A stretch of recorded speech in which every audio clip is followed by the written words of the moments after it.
कृष्ण। जय मां अम्बे। मां जगदम्बा की असीम कृपा और दिव्य आशीर्वाद से आप सभी भक्तों का यह पावन दिवस सुख, शांति, समृद्धि और मंगल से परिपूर्ण हो। पिछले 14 अध्याय को श्रद्धा, प्रेम और भक्ति भाव से सुनने वाले सभी भक्तों को हृदय से कोटि कोटि धन्यवाद। मां भगवती की कृपा आप सभी के जीवन में सदैव बनी रहे और आपके घर परिवार में सुख, सौभाग्य, शांति और आध्यात्मिक प्रकाश का वास हो। हे प्रिय भक्तों, आज हम अत्यंत श्रद्धा और पवित्र भाव के साथ चैत्र मास की इस दिव्य कथा श्रृंखला में श्रीमद् देवी भागवत पुराण के महात्म्य प्रसंग के पंचदश अध्याय का मंगलमय शुभारंभ करने जा रहे हैं। यह पावन अध्याय हमें यह दिव्य प्रेरणा देता है कि मां भगवती की भक्ति केवल पूजा या व्रत तक सीमित नहीं होती, बल्कि वह हमारे जीवन के प्रत्येक कर्म, प्रत्येक विचार और प्रत्येक भावना में बसनी चाहिए। जब भक्त सच्चे मन, अटूट विश्वास और पूर्ण समर्पण के साथ मां भगवती का स्मरण करता है, तो मां उसकी हर पीड़ा को समझती है और उसके जीवन में सुख, शांति, दिव्य कृपा का संचार करती है। मां भगवती की भक्ति से मन में साहस उत्पन्न होता है, जीवन के संकट दूर होने लगते हैं और आत्मा को सच्चे आनंद का अनुभव होता है। जो भी भक्त श्रद्धा और एकाग्रता से इस पावन कथा का श्रवण करता है, उस पर मां भगवती की विशेष कृपा बरसती है और उसके जीवन में सभी कार्य मंगलमय होने लगते हैं। तो आइए भक्तों, अपने मन को शांत और पवित्र बनाकर प्रथम पूजनीय विघ्नहर्ता भगवान श्री गणेश जी का स्मरण करें और जगत जननी मां भगवती का ध्यान धरकर पूर्ण श्रद्धा और भक्ति भाव से आज के इस पावन 15वें अध्याय की कथा का शुभारंभ करें। तो प्रेम से बोलिए जय मां भगवती, जय श्री गणेश। हे प्रिय भक्तों, आज चैत्र अमावस्या है और चैत्र अमावस्या की कथा का श्रवण अत्यंत पुण्यदायक और कल्याणकारी माना गया है। शास्त्रों और लोक मान्यताओं के अनुसार इसे सुनने से पापों का नाश होता है, पितरों की कृपा प्राप्त होती है, दरिद्रता और कष्टों का निवारण होता है, परिवार में सुख, शांति और मनोकामनाओं की पूर्ति होती है, आध्यात्मिक उन्नति और मोक्ष की भी प्राप्ति होती है। इसीलिए चैत्र अमावस्या के दिन स्नान, दान, पितरों का तर्पण और कथा श्रवण विशेष फलदायी माने जाते हैं।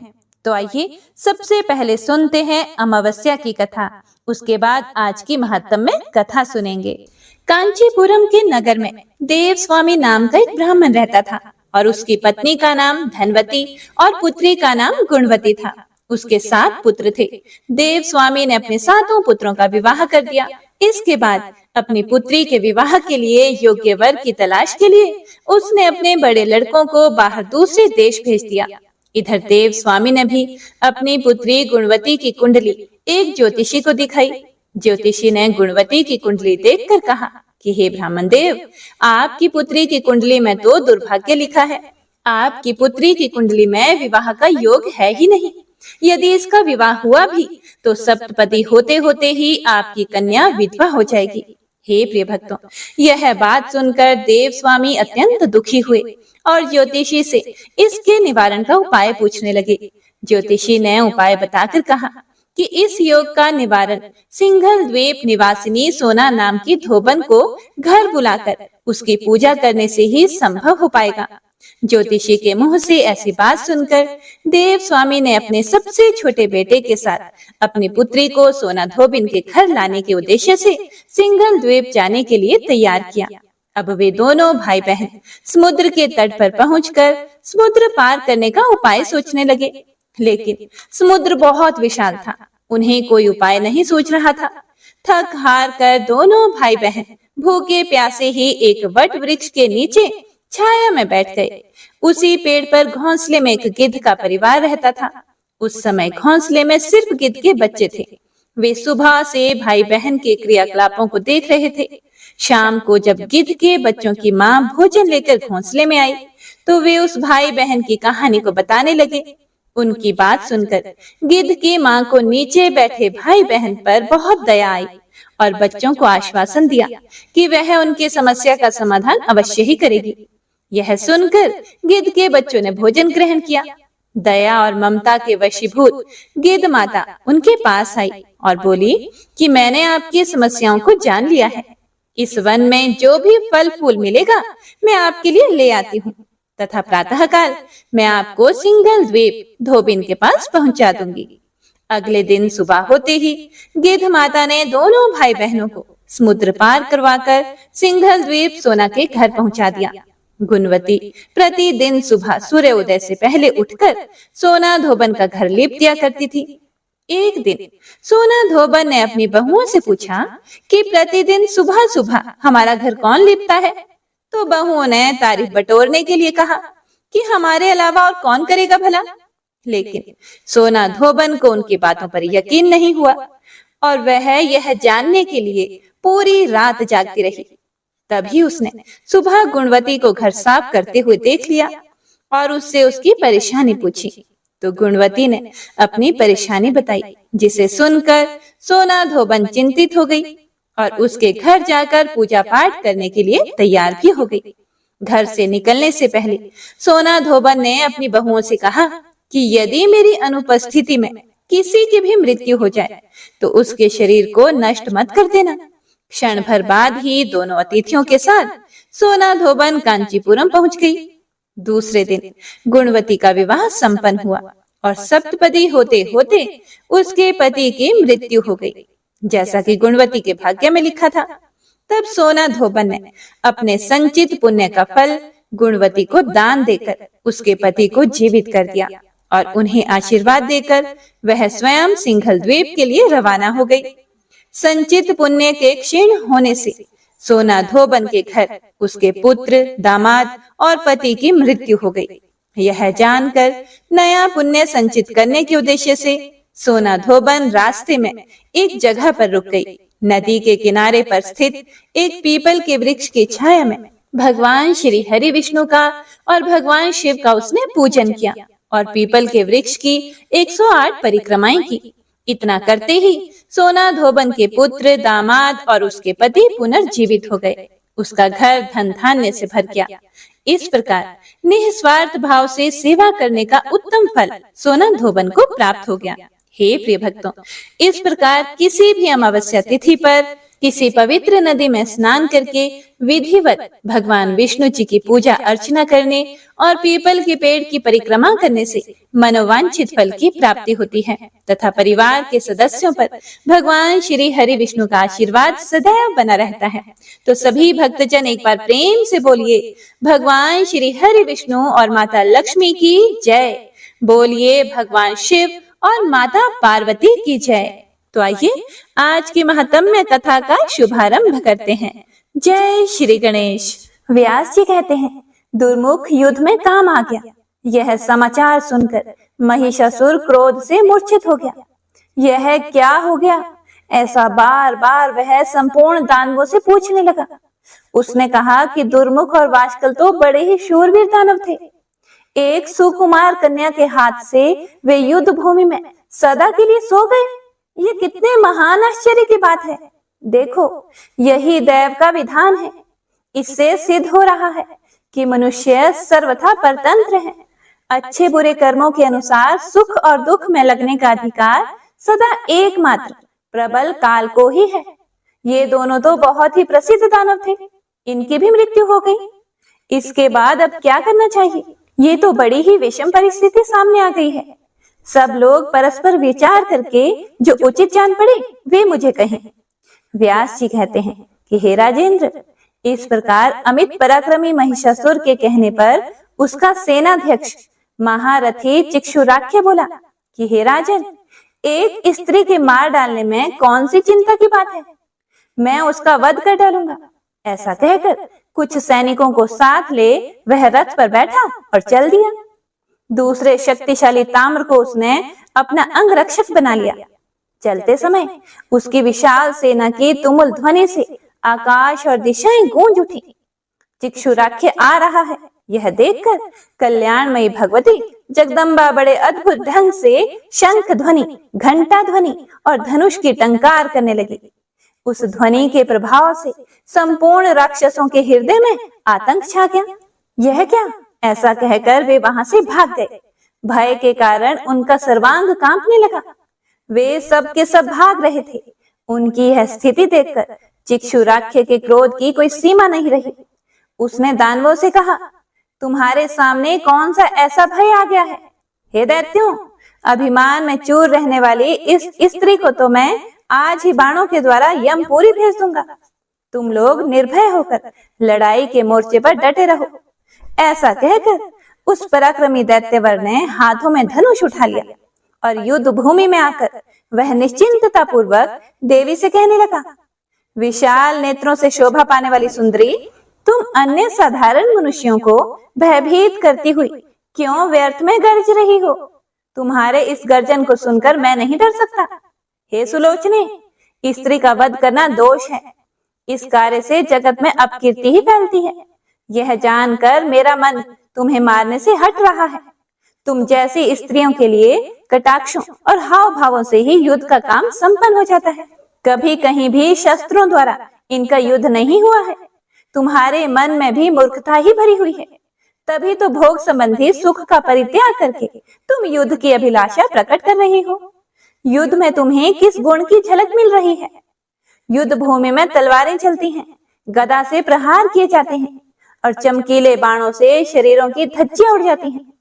प्राण निकल जाने पर सियार अपने मुंह से नोच नोच कर उस देह का अंतिम संस्कार करते हैं। हे सुलोचने, तुम्हारा मन जहां माने वहीं चली जाओ, अथवा तुम्हें देवताओं का दमन करने वाले मेरे स्वामी राजा महिषासुर की उपासना करनी चाहिए। व्यास जी कहते हैं, इस प्रकार चिक्षुराख्य कह रहा था। भगवती जगदम्बा उसकी बात काट कर कहने लगी, अरे मूर्ख, बुद्धिमान पंडित के समान बनकर क्या बक रहा है?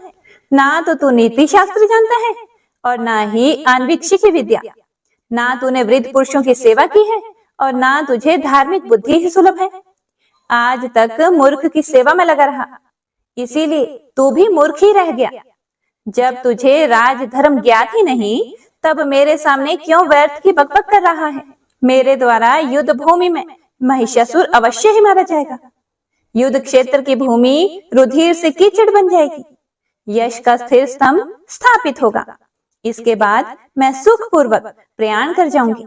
देवताओं को दुख देने वाला यह दुराचारी दानव महान अभिमानी बन गया है। इसको मार देना मेरा परम कर्तव्य है। तू भी सावधान होकर युद्ध कर।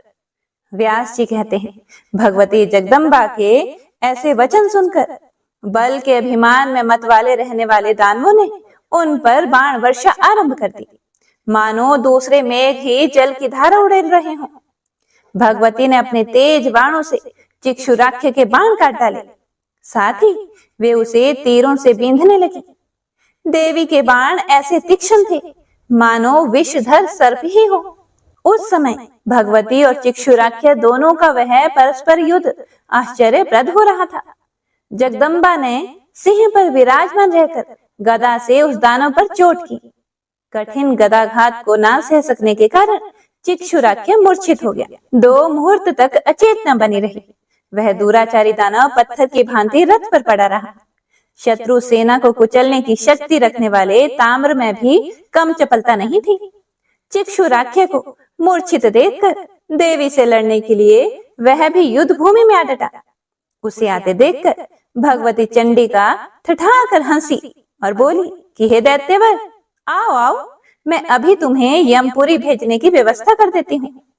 तुम लोग स्वतः निर्बल हो, तुम्हारी आयु भी समाप्त हो चुकी है, इसीलिए तुम लोगों के आने से क्या काम सिद्ध हो सकता है? मूर्ख महिषासुर घर पर रहकर जीने के किस उपाय में लगा है? तुम मूर्खों के मर जाने पर भी मेरा क्या काम बनेगा? मेरे परिश्रम की कोई सफलता नहीं हो सकेगी, क्योंकि देवताओं से विरोध रखने वाला नीच महादुष्ट महिषासुर तो अभी भी जीवित ही है। इसीलिए तुम लोग घर पर जाकर महिषासुर को यहाँ भेज दो। मेरी जैसी स्थिति है उसे आकर वह प्रचंड मूर्ख ही देख ले। भगवती जगदम्बा के ये वचन सुनकर ताम्र क्रोध में भर गया। उसने देवी पर बाण वर्षा आरंभ कर दी। उसके बाण धनुष की डोरी पर चढ़ाकर कान तक खींचे जाते थे। भगवती ने भी ताम्राक्ष का वध करने के विचार से धनुष पर बाण चढ़ाए और खींचकर उस पर छोड़ने लगी। इतने में ही महाबली चिक्षुराख्य की मूर्छा टूट गई। वह उठकर बैठ गया। फिर तुरंत धनुष और बाण लेकर वह देवी के सामने आकर डट गया। चिक्षुराख्य और ताम्राक्ष दोनों असीम पराक्रमी एवं महान शूरवीर दानव थे। अब वे भगवती जगदम्बा के साथ युद्ध भूमि में भिड़ गए। ताम्राक्ष के पास लोहे का बना हुआ एक बहुत सुदृढ़ मुसल था। उसने उससे सिंह के मस्तक पर चोट की। साथ ही वह ठठाकर हंसा और गरजने लगा। गरजते हुए ताम्राक्ष को देखकर देवी की क्रोधाग्नि भभक उठी। उन्होंने तुरंत अपनी चमचमाती हुई तलवार से दानव का मस्तक धड़ से अलग कर दिया। सिर कट जाने पर भी ताम्राक्ष का धड़ हाथ में मुसल लिए हुए एक क्षण तक झूमता रहा। इसके बाद वह युद्ध भूमि में पड़ गया। ताम्राक्ष की ऐसी स्थिति देखकर चिक्षुराख्य ने झट तलवार उठा ली और वह भगवती चंडी की ओर दौड़ा। हाथ में तलवार लेकर सामने आते हुए उस दानव को देखकर भगवती ने उस पर 5 बाणों से प्रहार किया। देवी के एक बाण से चिक्षुराख्य की तलवार कट गई। दूसरे बाण से उसका हाथ साफ हो गया और अन्य बाणों से उसका मस्तक धड़ से अलग हो गया। इस प्रकार चिक्षुराख्य और ताम्राक्ष इन दोनों राक्षसों का निधन हो गया। ये बड़े दुष्ट एवं संग्राम में अजय माने जाते थे। इनके मर जाने पर सारी दानव सेना भयभीत होकर चारों दिशाओं में भाग चली। उन दानवों की मृत्यु देखकर संपूर्ण देवता आनंद से विवल हो उठे। उन्होंने आकाश में विराजमान होकर पुष्पों की वर्षा आरंभ कर दी। वे भगवती की जय जयकार करने लगे। ऋषि, देवता, गंधर्व, बेताल, सिद्ध और चारण इन सब के मुंह से बार बार भगवती चंडिका की विजय घोषणा होने लगी। व्यास जी कहते हैं, देवी ने चिक्षुराख्य और ताम्राक्ष को मार दिया। यह समाचार सुनकर महिषासुर के आश्चर्य की कोई सीमा नहीं रही। तब उसने देवी का वध करने के लिए बहुत से अमित बलशाली दैत्यों को जाने की आज्ञा दी। उन दैत्यों में असिलोमा और विडालाक्ष ये प्रमुख दानव थे। युद्ध में कोई इनका सामना नहीं कर सकता था। इन्होंने कवच पहन लिए, हाथों में अस्त्र शस्त्र ले लिए और विशाल सेना के साथ युद्ध भूमि में जाकर उपस्थित हो गए। वहां इन्होंने देखा कि भगवती सिंह पर विराजमान है। उनकी 18 दिव्य भुजाएं हैं। तलवार और ढाल आदि आयुधों को उन्होंने धारण कर रखा है और वे दैत्यों का वध करने के लिए सर्वथा सनन्ध हैं। तब असिलोमा देवी के सामने चला गया और अत्यंत नम्रता के साथ शांति पूर्वक देवी से कहने लगा। असिलोमा ने बोला कि हे देवी, सच्ची बात बताओ, तुमने किस प्रयोजन से यहाँ आने का कष्ट उठाया है और इन निरपराधी दैत्यों को क्यों मार रही हो? इसका कारण बतलाने की कृपा करो। मैं अभी आपके साथ संधि करने के लिए तैयार हूँ। स्वर्ण, मणि, रत्न और अच्छे अच्छे पात्र, तुम्हें जिन वस्तुओं की इच्छा हो उन्हें लेकर शीघ्र यहाँ से पधारो। क्यों युद्ध की अभिलाषा प्रकट करती हो? युद्ध में तो दुख और संताप की भरमार रहती है। महात्मा पुरुष भी कहते हैं कि युद्ध संपूर्ण सुखों का विघातक है। तुम्हारा यह शरीर तो अत्यंत ही सुकोमल है। पुष्प का आघात भी इसके लिए असहनीय है। ऐसी स्थिति में मुझे महान आश्चर्य तो यह है कि तुम शस्त्रों के आघात कैसे और क्यों सहने के लिए तैयार हो। चतुरता का फल है शांति पूर्वक निरंतर सुख भोगना। इसीलिए तुम दुख के हेतुभूत युद्ध भूमि की क्यों इच्छा कर रही हो? इस जगत में सुख प्राप्त करना और दुख त्यागना यह साधारण नियम है। हे अंबिके, दैत्यों ने तुम्हारा कुछ भी अपराध नहीं किया है, फिर वे तुम्हारे हाथ क्यों मारे जाएं? दया और धर्म परम पुरुष के शरीर है तथा सत्य को प्राण कहा गया है। इसीलिए विवेकी जन को चाहिए कि दया और सत्य की सदा रक्षा करे। तुम दानवों का संहार करने पर तुली हो, इसका कारण तो बताने की कृपा करो। देवी ने कहा, महाबाहो, मैं यहाँ क्यों आई हूँ, यह तुम्हारा पहला प्रश्न है। इसे स्पष्ट करने के बाद दानव वध का प्रयोजन बताऊंगी। हे दैत्य, संपूर्ण लोकों में मेरा निरंतर विचरण होता रहता है। प्राणियों के उचित और अनुचित कार्यों में साक्षी रूप से सदा देखा करती हूँ। मुझे कभी भी न भोग की इच्छा है, न लोभ है और न ही किसी के प्रति द्वेष भाव ही है। धर्म की मर्यादा रखना तथा साधु जनों का संरक्षण करने के लिए इस धराधाम पर मैं भ्रमण किया करती हूँ। इस नियत व्रत का मेरे द्वारा निरंतर पालन होता रहता है। संत पुरुषों की रक्षा करना, वेदों को सुरक्षित रखना तथा जो दुष्ट हैं उन्हें मारना, ये मेरे सहज कार्य हैं। इसीलिए मैं अनेकों अवतार धारण करती हूँ। प्रत्येक युग में जो अवतार होते हैं उन सब की व्यवस्था मेरे हाथ में है। महिषासुर महान नीच है। देवताओं को मारने के लिए उसकी सतत चेष्टा चल रही है। यह जानकर उसे मारने के विचार से ही इस समय मैं यहाँ उपस्थित हुई हूँ। हे दानव, सुरद्रोही महिषासुर बड़ा भारी खल है। मैं उसे मार डालूंगी। तुम जाओ या रहो, जो इच्छा हो तुम कर सकते हो। मैंने सारी बातें बतला दी हैं। इसीलिए जाकर अपने दुराचारी राजा महिषासुर से कहो कि आप क्यों अन्य दैत्यों को भेजते हैं, स्वयं जाकर युद्ध कीजिए। संभव है तुम्हारे महाराज को मेरे साथ संधि करने की बात जच जाए। ऐसी स्थिति में तुम सभी का परम कर्तव्य है कि वैर भाव का परित्याग करके सुखपूर्वक पाताल में चले जाओ। तुम लोगों ने युद्ध में परास्त करके देवताओं से जो धन छीन लिया है वह सब वापस करने के बाद तुम लोगों को निश्चित ही उस पाताल में चले जाना होगा जहां इस समय प्रहलाद विराजमान है। व्यास जी कहते हैं, देवी की ये वचन सुनकर असिलोमा ने भगवती के सामने ही महान शूरवीर विडालाक्ष से प्रीति प्रदर्शित करते हुए कहा। असिलोमा बोला कि हे विडालाक्ष, अभी अभी भवानी ने जो कुछ भी कहा क्या तुमने उसे सुना या नहीं? ऐसी स्थिति में संधि अथवा विग्रह क्या करना चाहिए? विडालाक्ष ने कहा, युद्ध में मर मिटना निश्चित है। इस रहस्य को जानते हुए भी स्वाभिमानी राजन संधि की इच्छा नहीं कर सकते। बहुत से वीर युद्ध में काम आ गए, यह देखकर हमारे स्वामी हमें भेजना चाहते हैं। ऐसा ही दैव का विधान है। किसकी शक्ति है जो इसे मिटा सके? सेवकों का यह धर्म ही महान कठिन है। वे सदा निर्भिमानी होते हैं। निरंतर उन्हें स्वामी की आज्ञा माननी पड़ती है। प्राणों का जाना और रहना तो संदेहास्पद ही है। इसीलिए मृत्यु को तृण के समान तुच्छ मानकर स्वामी के अभिलषित कार्य में जुट जाना ही उचित है। व्यास जी कहते हैं, इस प्रकार विचार करके असिलोमा और विडालाक्ष वे दोनों वीर युद्ध करने के लिए तैयार होकर डट गए। उन्होंने हाथ में धनुष और बाण ले रखे थे। वे कवच पहने हुए थे। रथ की सवारी थी। पहले विडालाक्ष ने देवी के ऊपर 7 बाण चलाए। अस्त्र शस्त्र का सर्वोत्तम वेता असिलोमा दूरदर्शक के रूप में खड़ा रहा। भगवती जगदम्बा ने अपने सहायकों से विडालाक्ष के बाण काट डाले। साथ ही अपने 3 तीखे तीरों से उस पर चोट की। बाण की असहनीय व्यवस्था के कारण विडालाक्ष युद्ध भूमि में गिर पड़ा। उसे मूर्छा आ गई और प्रारब्ध के अनुसार उसी क्षण उसके प्राण पखेरु उड़ गए। देवी के हाथ से छूटे हुए बाण के प्रभाव से विडालाक्ष सदा के लिए युद्ध भूमि में सो गया। यह देखकर असिलोमा हाथ में धनुष लेकर युद्ध करने के लिए तैयार होकर सामने आ गया। वह अपना दाहिना हाथ ऊपर उठाकर देवी के प्रति कुछ परिमित वचन कहने लगा। देवी, दानव बड़े दुराचारी हैं।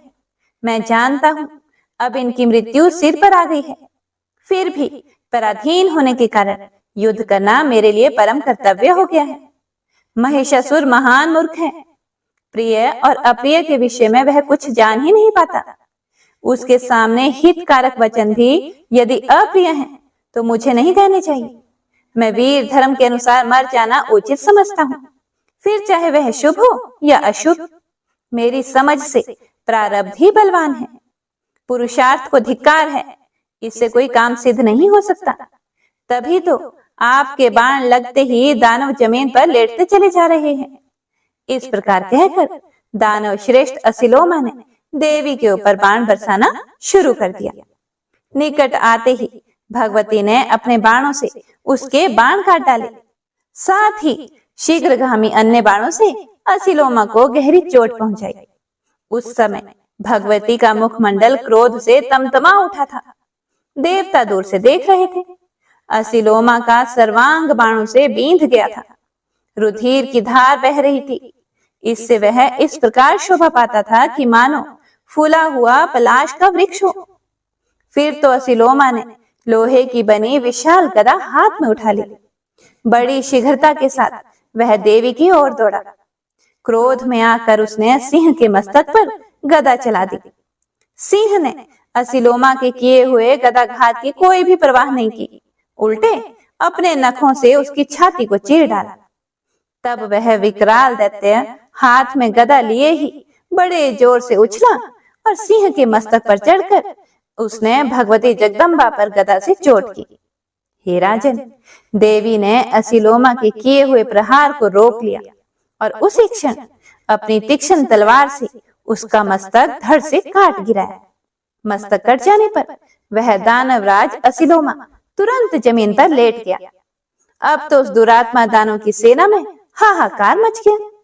देवी की जय हो, इस प्रकार के जयकारे लगाकर देवतागण भगवती जगदम्बा की स्तुति करने लगे। देवताओं की दुंदुभियां बज उठी। हे राजन, किन्नरगण यशोगान करने में संलग्न हो गए। ऐसा विडालाक्ष और असीलोमा ये दोनों दैत्य मरकर युद्ध भूमि में सदा के लिए सो गए। शेष संपूर्ण सैनिकों को सिंह ने अपने पराक्रम से मार गिराया और जो कुछ बचे थे उन्हें सिंह ने अपना कलेवा बना लिया। कुछ टूटे फूटे अंग वाले मूर्ख दानव दुखित होकर महिषासुर के पास पहुंचे। वे रोने और गिड़गिड़ाने लगे कि महाराज, असीलोमा और विडालाक्ष मर मिटे हैं, अब आप हमें बचाइए। ऐसा उनके मुख से करुण पुकार निकल रही थी। उन्होंने साथ ही यह भी कहा कि राजन, अन्य जितने भी सैनिक थे वे सब सिंह के ग्रास बन गए। ऐसा कहकर वे अपने राजन महिषासुर को युद्ध में भाग लेने के लिए प्रेरणा करने लगे। उन सैनिकों की बात सुनकर महिषासुर का मन अत्यंत उदास हो गया। उस पर चिंता की काली घटा घिर आई। वह बड़ा ही दुखी हो गया।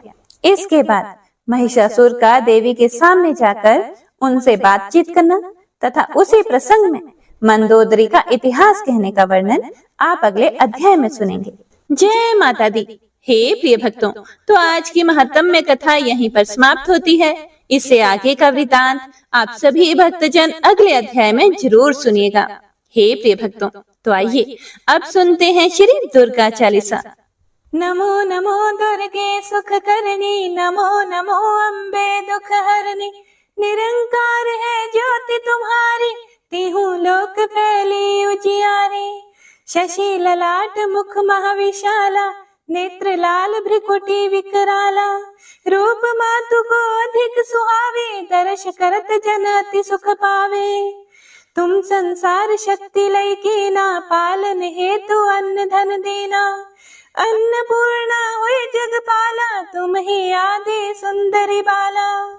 प्रलय काल सब नाशन हारे, तुम गौरी शिव शंकर प्यारे। शिव योगी तुम्हारे गुण गावे, ब्रह्मा विष्णु तुम्हें नित ध्यावे। रूप सरस्वती को तुम धारा, दे सुबुद्धि ऋषि मुनि नुबारा। धर्यो रूप नरसिंह को अम्बा, प्रगट भई फाड़ कर खंबा। रक्षा करी प्रहलाद बचायो, हिरण्याक्ष को स्वर्ग पठायो। लक्ष्मी रूप धरो जग माही, श्री नारायण अंग समाही। शेर सिंधु में करत विलासा, दया सिंधु दीजे मन आसा। हिंगलाज में तुम्ही भवानी, महिमा अमित ना जात बखानी। मातंगी अरु तुमवती माता, भुवनेश्वरी बगला सुखदाता। श्री भैरव तारा जगतारिणी, छिन्न भाल भव दुख निवारिणी। केहरे वाहन सोह भवानी, लांगुर वीर चलत अगवानी। कर में खप्पर खड़ग विराजे, जाको देख काल डर भाजे। सोहे अस्त्र और त्रिशूला, जाते उठत शत्रु ही शूला। नगर कोट में तुम्ही विराजत, तीहू लोक में डंका बाजत। शुंभ निशुंभ दानव तुम मारे, रक्त बीज शंखन संहारे। महिषासुर नृपति अभिमानी, जेहि अघभार मही अकुलानी। रूप कराल कालिका धारा, सेन सहित तुम तिहि सहारा। परिगाड़ संतन पर जब जब, भय सहाय मातो तुम तब तब। अमरपुरी अरु बासवलोका, तब महिमा सब कहे अशोका। ज्वाला में है ज्योति तुम्हारी, तुम्हें सदा पूजे नर नारी। प्रेम भक्ति से जो यश गावे, दुख दारिद्र निकट नहीं आवे। ध्यावे तुम्हें जो नर मन लाए, जन्म मरण ताको छूट जाए। जोगी सुर मुनि कहत पुकारे, योग न हो बिन शक्ति तुम्हारे। शंकर आचार्य तप कीनो, काम क्रोध चित सब लीनो। निश दिन ध्यान धरो शंकर को, काहू काल नहीं सुमिरो तुमको। शक्ति रूप का मर्म ना पायो, शक्ति गई तब मन पछतायो। शरणागत हुई कीर्ति बखानी, जय जय जय जगदम्ब भवानी। भई प्रसन्न आदि जगदम्बा, दई शक्ति नहीं कीन विलंबा। मोक मातु कष्ट अति घेरो, तुम बिन कौन हरे दुख मेरो। आशा तृष्णा निपट सतावी, रिपु मूरख मोहि डर पावे। शत्रु नाश कीजे महारानी, सुमिरो एक चित तुम्हें भवानी। करो कृपा हे मातु दयाला, रिद्धि सिद्धि दई करहु निहाला। जब लगी ज्यों दया फल पाऊं, तुम्हरो यश मैं सदा सुनाऊं। दुर्गा चालीसा जो कोई गावे, सब सुख भोग परम पद पावे। देवी दास शरण निज जानी, करहु कृपा जगदम्ब भवानी। इति श्री दुर्गा चालीसा संपूर्ण।